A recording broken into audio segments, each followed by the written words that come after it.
بإحسان إلى يوم القيامة سبحانك لا علم لنا إلا ما علمتنا إنك أنت العليم الحكيم رب اشرح لي صدري ويسر لي أمري واحلل عقدة من لساني يفقهوا قولي ربنا آتنا من لدنك رحمة وهيئ لنا من أمرنا رشدا.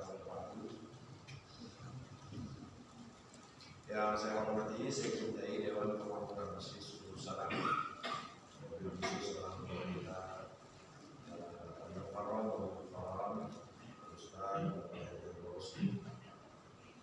dan seluruh pengurus yang ada di dalamnya, para orang tua kita doakan mudah-mudahan Allah berikan kesabaran, Allah berikan bimbingan. Mereka adalah pegawai terbaik, karena mereka jadi pegawai awal. Tidak usah khawatir, yang berhikmat Allah, yang terus menjadi pembantu untuk rumah Allah, Allah akan jamin. Para orang tua, bapak-bapak, ibu-ibu, para jamaah Khamis Masjid Subul Salam, mudah-mudahan semuanya sehat. Ada yang kurang jamakin, ada yang lebih syukurin. Kurang-kurang dikit yang sering kita sampaikan, kurang-kurang dikit di dunia, jamakin. Apa jamakin? Ya, terimain, redoin, wajarin. Namanya juga hidup dalam kehidupan yang sifatnya itu tidak abadi. Kita di satu kehidupan yang sifatnya tidak abadi. Dulu ya muda, kita kuat, sekarang udah mulai lemah terus. Dulu jaya, diri juga masih lurus, sekarang meletot.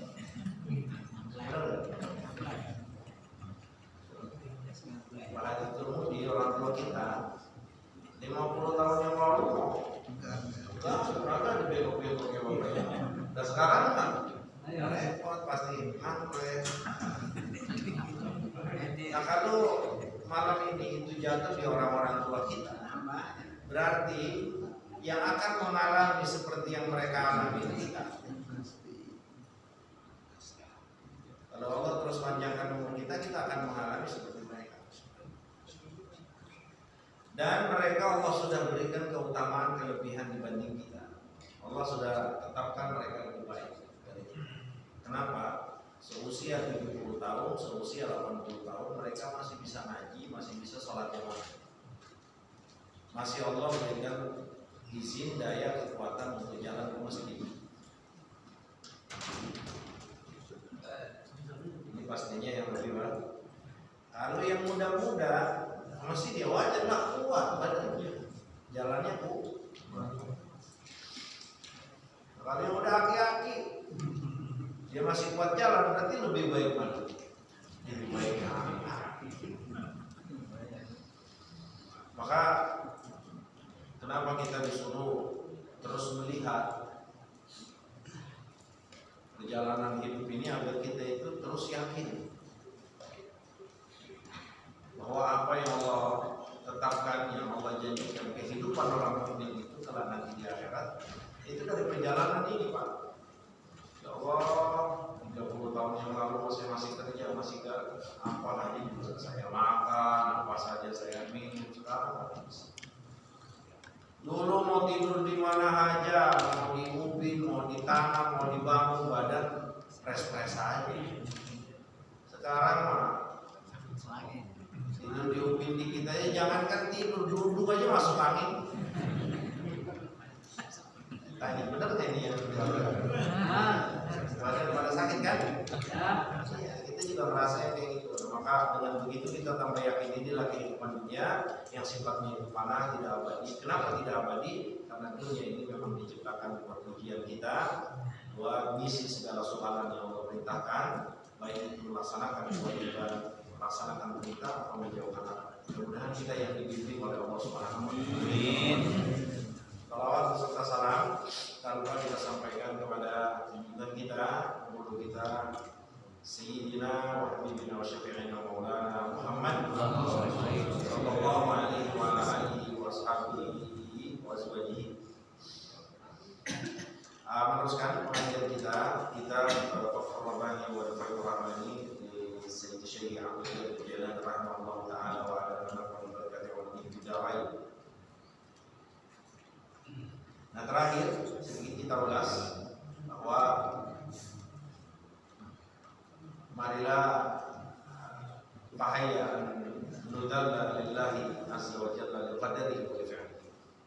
Dan janganlah kita tunduk ikut dengan apa yang Allah kerjakan, apa yang Allah tentukan. Itu akan lebih bisa membuat kita tenang dalam hidup. Kalau enak, semuanya orang siap untuk menerima yang enak. Tapi yang tidak enak hanya satu dua. Dan maka Allah Subhanahu wa taala mengajarkan lewat Sayyidina Muhammad dan sampai kepada kita lewat para nukilan ulama, salah satunya adalah Tuan Guru Syekh Abdul Jalal, bahwa kalau mau buat diri kita nyaman, hati kita tenang dalam menjalani hidup. Keyakinan pertama bahwa ketentuan hidup ini adalah yang menentukan, ketentuannya baik sekali dan terbaik bagi kita. Maka kalau tenang kita ikuti. Allah lagi tentuin apa buat saya. Ikuti. Kesulitan ikuti. Nah, ini tidak menghalangi kita untuk merubah, untuk usaha. Kita ini ditentukan miskin. Dia sudah ridho, emang begini ketetapannya. Tenang. Emang ini keinginan Allah. Dan ini tidak menghalangi kita untuk usaha untuk merubah. Jadi memahami Al-Quran itu memang seperti itu, Pak. Nggak boleh satu ayat yang lain dibuat. Nah, Syekh Abdul Qadir Jailani mengingatkan kita, terima ikutin apa yang jadi ketentuan Allah. Ini penekanannya untuk batin kita, tidak untuk lahiriah kita, tidak untuk lahiriah kita. Jadi kalau batin udah tenang, ya, nah nanti lahiriah kita atau tugas lahiriah kita ini apa? Oh iya, contoh ya, kalau kamu miskin atau tidak ada, biar ada bagaimana ya, usaha. Kita kan harus usaha, berarti jalan usaha. Itu zahirnya. Jadi ridho dengan ketetapan Allah, pasrah dengan ketetapan Allah, itu tidak menghalangi kita untuk melaksanakan seluruh perintah Allah Subhanahu wa taala yang terkait dengan lahiriah. Kalau nerima, legowo, ridho itu hati, Pak, bukan lahiriah. Kalau tampang bisa saja kita redo-redoin seakan-akan kita redo. Bukan. Lahiriah ini untuk bekerja, untuk berbuat, untuk sesuatu yang nampak. Ridho, ya, terus kita menerima, ya, kita ikutin apa yang jadi keinginan Allah. Itu fima yata'allaq bil bawatin, yang terkait dengan batin kita. Jadi memang itulah para sahabat-sahabat Nabi itu pada saat memahami nas, baik itu Al-Quran maupun Sunnah, itu sempurna. Sempurna dalam artian seluruh ayat, seluruh firman, seluruh hadis itu semuanya digabungkan. Jadi jangan juga ilmu yang sampai kepada kita lewat Syekh Abdul Qadir Jailani ini itu kita terapkan pada lahiriah kita. Sementara beliau ini menekankan itu untuk urusan dalam. Ridho, nerima, legowo itu dalam. Kalau ini ya kita juga terapkan pada lahiriah kita, rusak. Yang ada orang malas kerja. Ya mau ada ketentuan Allah, mengapa? Benar nggak? Kalau begitu banyak batal beberapa ayat dalam Al-Quran, juga hadis Nabi, Innallaha la yughayyiru ma biqaumin hatta yughayyiru ma bi anfusihim. Allah tuh nggak akan berubah satu kaum sampai mereka berubah. Ini kan berarti batal ini ayat, harus nggak ada. Berarti di sini kan kita paham bahwa penekanan, nasihat-nasihat Syekh Abdul Qadir Jailani ini terkait dengan batin kita, yang membuat batin kita tenang, yang membuat batin kita legowo, yang membuat batin kita ini menerima, membuat batin kita ini sehat dan sembuh. Ikuti apa yang jadi ketentuan. ketentuan ketetapan Allah. Lahiriah apa yang diperintahkan lakukan usaha. Sebatas mana? Semampu kita. Karena pelaksanaan usaha itu bukan satu penentu atau jaminan apa yang kita harapkan itu sampai. Namun pelaksanaan syariat seperti kita kerja itu adalah bagian keharusan atau kewajiban untuk melaksanakan perintah Allah. Makanya dapatnya juga bukan sebuah kewajiban, karena itu kembali kepada ketetapan. Jadi kalau satu ketika kita dikasih susah, ingat siapa yang nentuin? Allah. Siapa yang jalani? Allah. Berarti kalau Allah yang nentuin, salah apa? Salah apa benar? Nggak bakal salah, Pak. Karena Allah itu nggak bakal lupa. Kenapa kalau kebijakan manusia itu bisa salah, bisa benar? Kenapa kalau kebijakan Nabi itu nggak bisa salah? Karena itu kebijakan Allah. Yang membuat kebijakan itu nggak pernah lupa dan nggak pernah tidur dan nggak pernah ngantuk. Makanya nggak salah. Tapi kalau omongan selain pada omongan Nabi itu bisa ditolak, bisa enggak. Maknanya kenapa? Bisa benar, bisa salah. Nah maka kalau yang nentuin Allah, yang ngatur Allah, yang jalanin Allah, pastinya benar. Nggak akan itu terjadi karena Allah ngantuk, mustahil bagi Allah. Nggak mungkin itu terjadi karena Allah tidur, mustahil Allah. Nggak mungkin itu terjadi, ya. Allah itu dalam keadaan lalai, mustahil bagi Allah. Berarti semuanya itu diketahui Allah, disengaja oleh Allah Subhanahu wa taala, diinginkan oleh Allah Subhanahu wa taala, ditetapkan oleh Allah.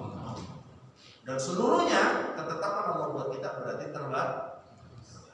Mulailah lega hati kita. Nah dari dasaran ini mulai kita akan bisa mengikuti apa yang jadi keinginan Allah, ridho dengan ketentuan Allah. Sesuatu yang sudah baik dari dalam baik itu luarnya akan baik. Jadi kalau kita sudah memiliki keyakinan ini, kita itu akan termasuk menjadi orang yang bertanggung jawab.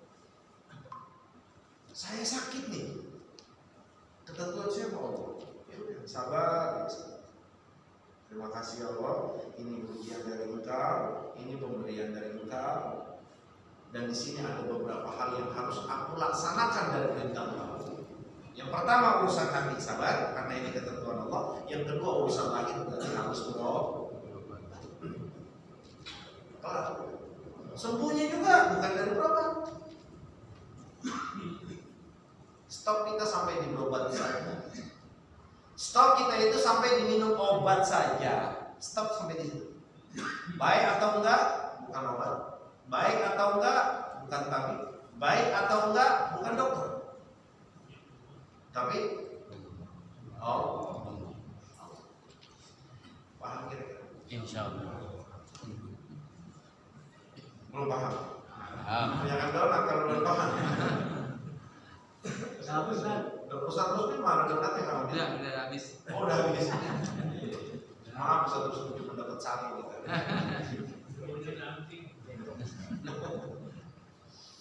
Punya saya jangan banyak-banyak Pak. Bang Roni, saya kalau mau dikasih satu aja sama yang lainnya buat. Ya Ustaz jangan dibedain dulu, saya seplastik saya gak enak ngomongnya. Enggak, maksudnya saya juga udah terlalu banyak ngambil orang. Enggak, udah kasih jamaah aja udah Pak. Sediain aja satu. Yang lainnya buat jamaah. Buat ibu-ibu, biasanya tuh ibu-ibu gak dapat.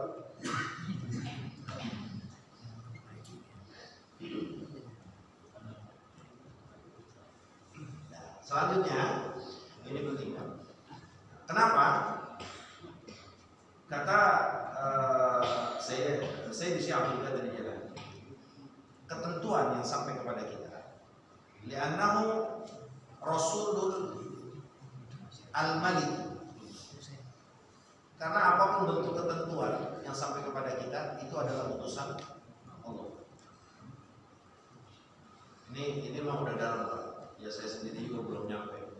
Saya hanya berusaha menyampaikan mudah-mudahan kita bisa dapat ilmu yang Allah berikan kepada mereka. Kita ini dikasih sakit, dan kita yakin kalau sakit itu punya Allah. Berarti sakit itu satu utusan yang Allah berikan ke kita. Maka jangan melihat sakit. Kalau kita melihat sakitnya, yang ada kita gendut. Apalagi sakit memang disebabkan oleh orang lain. Contoh kita dikasih teh tapi basi, ujung-ujungnya muntaber. Benar? Kan akhirnya enaknya jadi sama sumber salam. Karena katanya di sumber salam. Benar nggak? Gimana sih sumber salam ngasih teh basi? Benar nggak? Ya kan?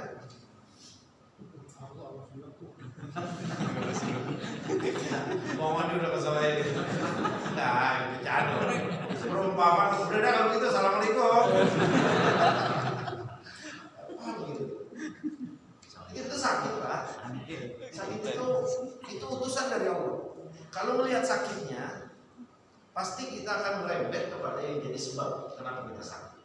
Kalau ada di situ gara-gara minum teh yang kita salah, gara-gara minum donat yang kita salah, gara-gara makanan basi gimana sih dijual oleh orang, akhirnya apa? Kita nyalakan. Nah makanya stop. Lihatnya jangan kepada penyakit, tapi lihat bahwa ini adalah utusan Allah. Lihat siapa yang mengutus penyakit ini ke kita. Siapa? Allah. Nah ini Pak, ini harus kita yakini. Siapa yang mengutus penyakit itu ke kita? Allah. Ya orang ngatur dah.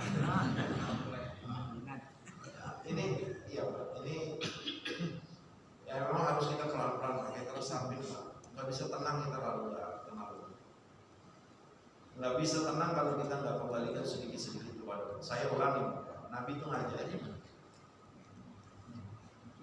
bahwa Allah dalam setiap apapun. Apa maknanya? Ya Rasulullah itu ngajarin kalau sendal putus saja dia bilang ini dari Allah. Ngadu sama Allah, ya Allah sendal saya putus, maksudnya biar Allah itu selalu dibawa dalam hidup kita. Innalillahi wa inna ilaihi raji'un. Biar Allah subhanahu. Karena ini dasar penting untuk kebahagiaan hidup. Maka kalau sudah sampai kepada level udah saya mau gimana kayak yang penting orang redo kan gitu ya. Jadi memang target dia itu adalah ingin Allah ridho. Dia udah bakal macam-macam. Jadi ditawarin surga pun dia gak mau kasarin. Ditakut-takutin neraka pun udah gak jadi masalah. Karena targetnya itu sudah sang pencipta. Nah, ini berat. Kita ini aja Pak. Nah terus yang ngasih mobil ke kita itu siapa? Allah. Siapa? Allah. Iya ragu-ragu tuh jawabnya ya Allah. Takut banget yang masih dengar. Iya sih benar Allah yang masih pasti begitu kan. Tapi memang duit dulu begitu. Biasa Firaun kecil pasti akan ngaku itu. Jadi dengan kita lihat penyakit akan merebak kepada permasalahan baru yang terus membuat kita ini ya hilaf, zalim dan menyalahkan orang lain. Tapi saat kita melihat bahwa yang mengirim ini, pemutus ini adalah Allah, maka kita akan bisa turun. Oh iya, yang ngasih Allah. Maka beliau kata, "Li'annahu rasulul maliki yukrimuhu li'ajli mursilihi." Dia itu penyakit atau apapun ketetapan itu adalah utusan Allah Subhanahu wa taala. Maka harus kita hormati. Nah hormatinya apa? Li'ajli mursilihi. Bukan karena penyakitnya, bukan karena pemberiannya, tapi siapa yang memberikan? Yang memberikan. Jadi kita ini diarahkan oleh Allah lewat Sayyidina Muhammad. Gimana kamu ini bisa mengagungkan, memuliakan Allah? Bukan memuliakan yang Allah kasih.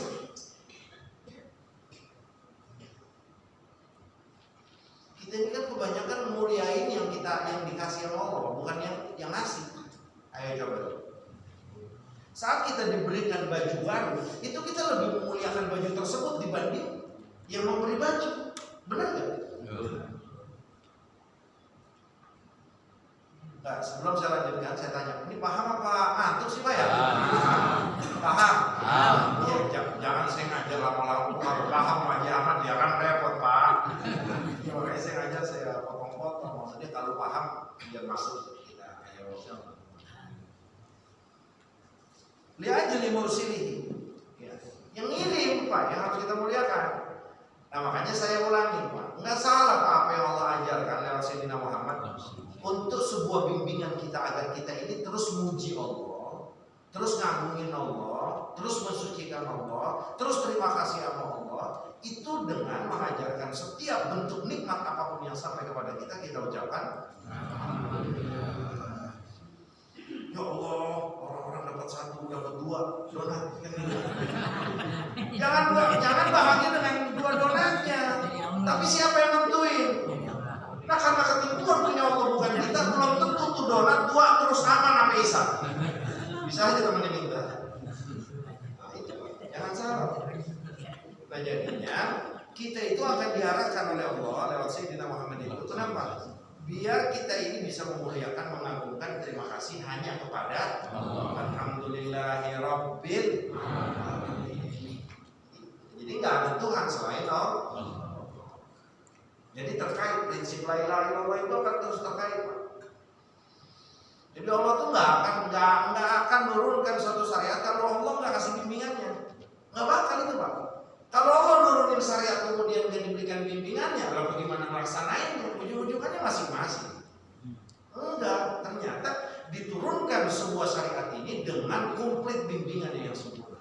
Tata caranya untuk sampai ke arah situ itu diajarin oleh Allah. Lewat siapa? Lewat Rasulullah Sallallahu Alaihi Wasallam. Alhamdulillah binikmatihi tatimmu shalihat. Bapak-bapak bisa ngaji, ibu-ibu bisa ngaji ke tempat ini.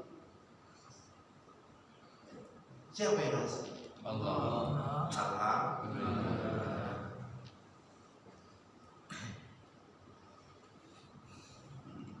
Untung kakiku bisa jalan ya.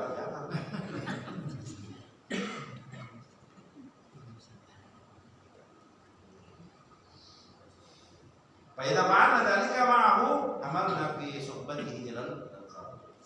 Nah selanjutnya, ya gulamu, wahai anakku, ini bahasa beliau untuk murid-muridnya. Kali ini mah wahai bapak-bapakku, wahai abah, wahai aki-aki. Alaika bitaqwa, alaika bihudud syar'i wal mukhalafati lin nafsi wal hawa wasyaitan wa aqwali sujud. Mulai tadi putus sampai di situ selesai. Yakinkan segala sesuatunya Allah yang menetapkan, Allah yang menyampaikan, dan pastikan segala sesuatunya itu semuanya atas dasar pengetahuan Allah. Tidak akan ada yang silap, tidak akan ada yang tersembunyi. Yakin? Nah selanjutnya, nah ilmu tadi mudah-mudahan sampai kita dan jadi prinsip. Nah ilmu yang tadi kita sampaikan akan menjadi satu dasar dan kemudian terus berkembang menjadi satu prinsip, menjadi satu keyakinan yang mantap. Itu, nah ini nyambungnya dalam artian harus wadah tersebut terjaga, terpelihara. Ilmunya sudah dapat, ini ditampung di wadah. Nah wadahnya ini adalah hati. Dan hati ini yang baru akan bisa kuat. Itu apa? Alaika bitaqwa. Hendaknya lah kamu bertakwa kepada Allah. Jadi kuat prinsip kita. Makanya alhamdulillah, makasih Allah udah dikasih kesempatan buat sholat, ibadah, buat sedekah, buat melaksanain amal-amal ibadah. Alaika bitaqwa, alaika bihududis syar'i. Takwa itu umum sifatnya. Kemudian diulang kembali sebagai bentuk penafsiran atau penerangan daripada takwa tersebut. Yang pertama, alaika bihududis syar'i. Hendaknya kamu taat pada batasan-batasan. Batasan aja Pak. Ngomong boleh Pak? Boleh. Ngomong boleh nggak? Boleh. Ngomong boleh. Boleh, Ustaz. Ngomong boleh nggak? Boleh. Jalan boleh nggak? Boleh. Makan boleh nggak? Boleh. Minum boleh nggak? Boleh. Boleh, Pak, semuanya nggak ada yang dilarang. Nah, cuman dimakan ada batasan Allah, diminum ada batasan Allah, di ngomong ada batasan Allah, di jalan ada batasan Allah, di setiap aktivitas kita ada batasan Allah. Alaika bihududis syar'i, hendaknya lah kita ya laksanakan batasan-batasan tersebut. Dan berpakaian boleh? Boleh. Boleh, Pak, berpakaian. Tapi ada batasan pakaian yang Allah tetapkan. Buat laki-laki, buat perempuan ada. Tapi ada batasannya. Ngomong aja, Pak. Batasan agama apa yang pertama? Jangan haram. Gitu. Jangan haram. Haram di sini ada kalanya memang haram ucapannya atau haram efeknya. Ngomongnya bener, tapi nyakitin motoran. Ini baju lu kayaknya murah ini mah. Sakit itu orang. Ya kayak contoh nih, kayak bapak-bapak jelek-jelek banget Pak, kayak gajian dulu ya Pak. Kan bapak tersinggung enak gitu. Itu hak, itu batasan agama. Sampai pada batasan maka orang nggak akan kecewa. Nah itulah batasan agama. Nah kalau lah bicara disuruh sama Allah. Tapi apa? Bicaranya jangan sampai yang haram, bicara jangan sampai yang menzalimi, bicara jangan sampai yang menyakiti, bicara jangan sampai yang yang bisa melukai orang lain. Nah bicara apa? Berarti kan kita pikirin tuh Pak. Ada batasan Allah dalam berbicara. Ngomonglah kita dengan siapa? Dengan istri kita, dengan anak kita, dengan orang lain. Pak, gimana kabarnya? Sehat? Gimana nih supaya omongan saya dapat pahala dan punya nilai manfaat? Pak, nanya Pak Malu bisa disebut sama kita. Bapak kenapa kayaknya lagi apa? Ngomong. Udah bapak jangan pakai ngaji dan Pak udah susah berbeda dengan saya kan kita Allah. Batasan jangan dilanggar. Nah itulah takwa. Itulah takwa. Itu adalah bagian takwa. Alaika bihududis syar'i. Hendaknya lah kamu pada batasan-batasan agama. Selamat Pak kalau kita hidup itu pada batasan-batasan. Artinya selamat kalau kita hidup tidak melampaui batas-batas Allah. Cinta boleh nggak? Boleh. Boleh. Sayang boleh nggak? Boleh. Nikah boleh nggak? Boleh. Suka kita kepada wanita itu boleh Pak. Cuman ada batasnya. Ada batasnya Pak. Nah kalau suka kagak boleh, kenapa yang Allah ciptakan cinta? Benar nggak? Ada. Tapi ada batasnya. Semuanya ada batasnya Pak. Maka hiduplah dalam batasan. Hufatil jannatu bil makan wa hufatin nar bisyahawat. Rasulullah SAW, surga itu ya dipagerin namanya kagak enak. Neraka dipagerin namanya enak-enak. Kalau yang enak-enak ini kita terjang masuk neraka lagi kita Pak. Nah itulah batasan Allah. Ya. Ini diharamkan, ini diharamkan, ini diharamkan, ini dilarang. Ini dihalalkan, dihalal. Batasannya ini jangan lewat. Dagang boleh Pak. Nyari untung boleh. Tapi di situ ada batasannya Pak. Jangan bohong, jangan nipu, jangan culas. Kamu ini yang dagang itu, ditawar uangnya makan, gocengan. Lo belum pulang modal, untungnya udah 2.000. Bilangnya belum pulang modal. Ini jualan bohong Pak. Jualan boleh, ada batasannya. Batasan apa? Jangan bohong. Jangan nipu. Apanya? Semuanya kok udah disempurnakan oleh Allah. Dan aturan Allah ini bukan buat membebani atau menyusahkan kita, nggak ada. Justru ini disesuaikan oleh Allah untuk kemanfaatan dan kebahagiaan kita, serta untuk kebahagiaan kita dunia dan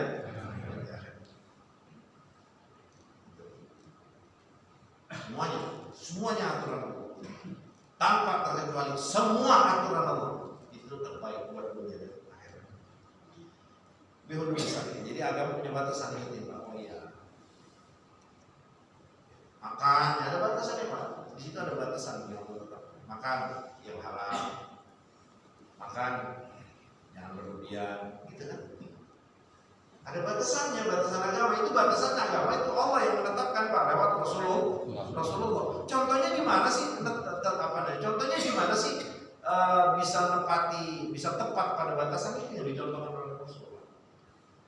Gimana Rasulullah?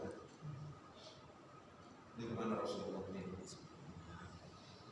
Yang hidup maka udah dikembalikan kepada Rasulullah, udah nikmat banget. Nikmatnya dalam hal dia pasti nikmatnya sempurna kebahagiaan. Wa alaika bi hurmati wal mukhalafati li nafsi. Nah, mulai. Takwa dan hiduplah pada batasan-batasan yang ditetapkan oleh Allah dan senantiasa berbedalah dengan bisikan hawa nafsu. Jadi musuh terkuat itu adalah nafs jiwa. Yang nafs di sini adalah amarah bisu. Ini kelas nafsunya masih kelas yang paling badar, yaitu yang selalu membisikkan kepada arah yang tidak baik. Nah, setan walaupun dia dianggap lemah dan ditetapkan lemah oleh Allah, syaitan dhaifah, setan itu lemah, bahwa setan itu adalah musuh yang lemah sebenarnya. Tapi kenapa dia bisa memiliki sebuah kekuatan? Karena nafsu ini berikan peluang dia untuk jadi pejabat. Sebenarnya itu nafsu setan itu lemah. Maka setan itu nggak akan punya cara dan nggak akan bisa apa-apa buat hamba-hamba Allah yang ikhlas. Ini dibuktikan oleh Allah Subhanahu wa taala lewat salah satu sahabatnya, yaitu Amir Mu'minin Sayyidina Umar bin Khattab radhiyallahu anhu. Law salaka Umar fajjan, la salaka syaitun fajjan akhar. Dalam satu riwayat, kalau ada setan jalan satu gang, satu jalan dengan Umar, maka setan akan minggir jalan milih yang lain. Coba lihat. Sekelas Umar bin Khattab, apalagi Sayyidina Muhammad sallallahu alaihi wasallam. Itu sekelas Sayyidina Umar, bagaimana dengan Sayyidina Abu Bakar Siddiq dan bagaimana dengan Sayyidina Muhammad sallallahu alaihi wasallam. Artinya apa? Artinya setan itu lemah sekali buat hamba-hamba Allah yang sudah Allah berikan ketulusan, kebersihan dan keikhlasan.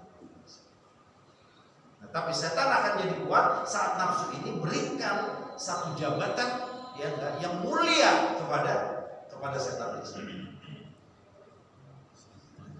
Nah, makanya kata si Abdul Qadir Jailani, wal mukhalafati li nafsi. Salailah ajakan-ajakan jiwa, ajakan-ajakan hawa nafsu.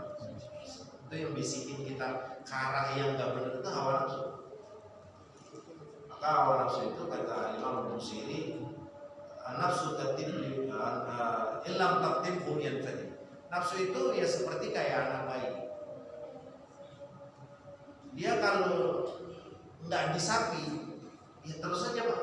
Tapi pas disapi itu rada berat memang, nangis terus. Tapi nggak lama. Jadi kalau kita punya sebuah nafsu, untuk menghentikannya itu berat. Tapi saat kita berani karena cinta kita kepada Allah, kita berhentikan keinginan nafsu tersebut, itu nggak enak. Panas dingin lah, yang lain macam-macam. Tapi itu sifatnya semuanya udah pada ngalamin karena udah pada punya anak. Bagaimana tuh anak kita kalau harus disapi yang itu? Maka kata Imam Busiri, ya nafsu ini ya seperti katil, seperti anak kecil yang baru disapi. Ya kalau kagak diberhentiin ya terus Pak. Tua bangkai juga mau justru terus. Bener kan? Ya kagak mau berhenti. Tapi kalau diberhentiin, nangisnya luar biasa. Sakitnya luar biasa, panas dinginnya luar biasa.